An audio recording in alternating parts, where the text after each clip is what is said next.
to the individual, and it's just a shame. I also think, you know, the Caitlin Clark of it all, Elle, you mentioned as that being the other sort of lightning rod in women's basketball. At this point, I don't know. I'm like, this also feels like that this is how I feel about it right now. Just like, but okay, what are we doing at this point? It feels like the conversation in many ways has jumped the shark. Oh, we've been circling this drain for a while, girl. I'm glad you think it just jumped the shark. This should jump the shark. It's been jumped. It's been jumped. Y'all got Caitlin Clark fatigue? Really?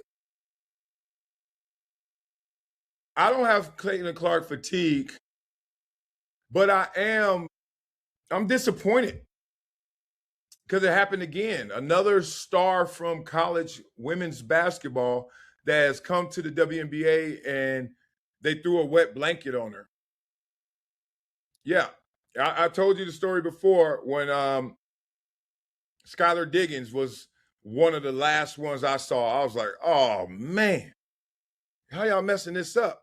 But there's variables and reasons why, but let them talk. Yeah, again, it's just, I have expressed this for the last couple of years. Like when Caitlin first came to the league and there was a lot of this, at the time, it was all about her being left off the Olympic roster. That's what started it. And I kept saying to myself and my coworkers, like, okay, once she starts playing and people get to see her actually play, we'll get to move on from this. We'll get to move on from all of this like ancillary, you know, crap because they don't have anything to watch. Once they have something to watch, we can get back to the basketball of it all. No. And then it turned into she gets fouled too hard. And then it turned into they all hate her and they're all petty and that's good. I don't understand why people want all that comes, and this happens a lot, and I'm dealing with this in life as well. People want all that comes with success, but don't want to do all the things that's necessary to be successful or all that comes with success. As I used to say, and I still love it, one of my favorite quotes is, everyone loves the parade, but nobody wants to build the floats. Dog, you can't be it, and it doesn't come with shit. It comes with it comes with it.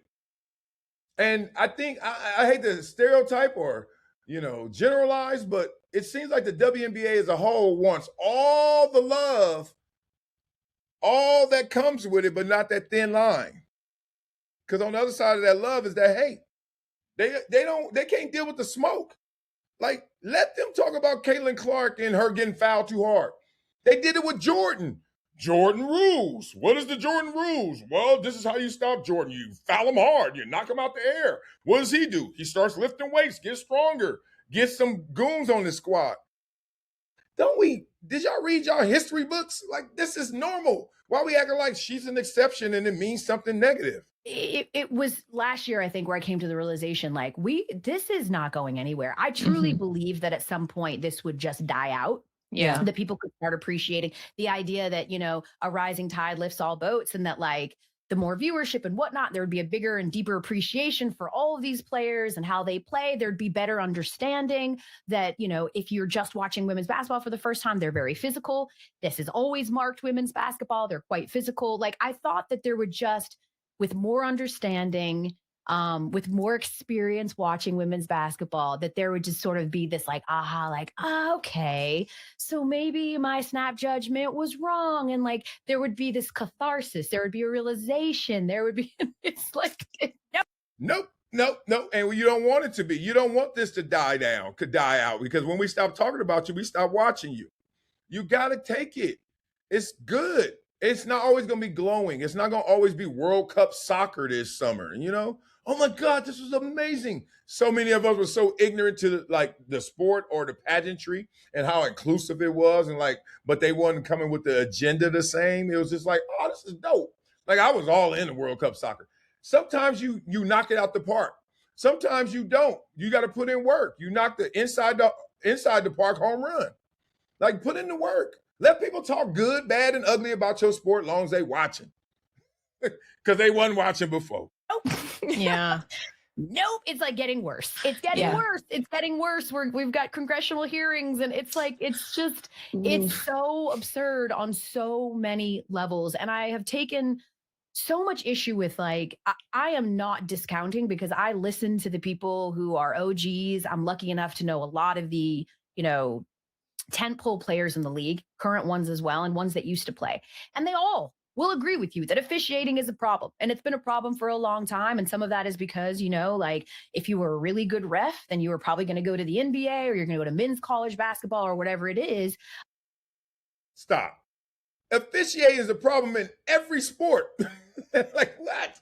What sport? Or go. What sport do we watch that we ain't tripping on the officials? Even in tennis, the dude is sitting there in a chair, drinking a lemonade, just doing this, and he getting yelled at. He like, there's a line judge right there. What you yelling at me for? There's technology right here. We gonna show it on a replay.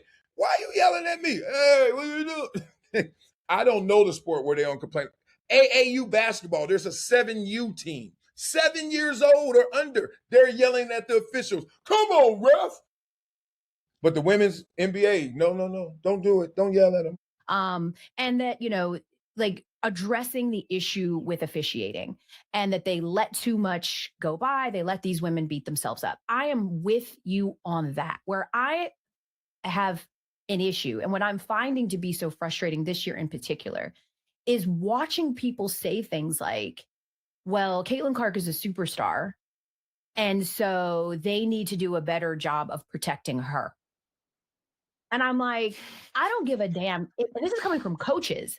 And I'm like, I don't give a damn if you're 10th off the bench. Right. You are deserving of being protected. Yeah. They Yeah. should all be protected. You should change officiating and have more consistency, because it benefits the game and it benefits all of its players. I'm not dumb.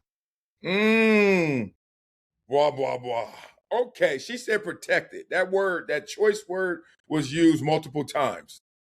And I think that's one of the issues, because that leads us and leans into more of a gender conversation than it should. When we're watching sports, we want to escape all those politics, all those identity politics. We want to escape this division that we know that exists, but we do want to escape it. Let's just be real. That's why sports unites people. That's why Kwame Brown and the Gilbert Arenas, who are yelling at each other on the internet, used to be teammates. Sports will unite you. But when you start saying protected, that's not a word I hear a lot in the NBA. Now, you can hear it in general with football because it's such a dangerous sport. But then I read a comment like this from Richie Smalls, who says women's sports is not the problem. The WNBA doesn't draw the male eye. That's who spends money on sports. We either want to see athletics at its highest, or beautiful women being athletic. Example, tennis and soccer. Hard to argue that point. You can't lie to yourself. So when you're watching sports, I don't care if it's men or women, if it's not the highest form, you kind of like, I'm not all in on this, but I'm going to watch it. Being real. I mean, that's why we go to our kids' games, and we be sitting there like, you be looking like, I hope he make it. Because, boy, this ain't it. What are they doing? So we all understand. We all have suffered through lower level sports. And like, your kids on JV, you're like, I hope you make varsity, because I'm here for the love of you, not the love of what I'm seeing. You know what I mean? Like, oh, man, love to you guys.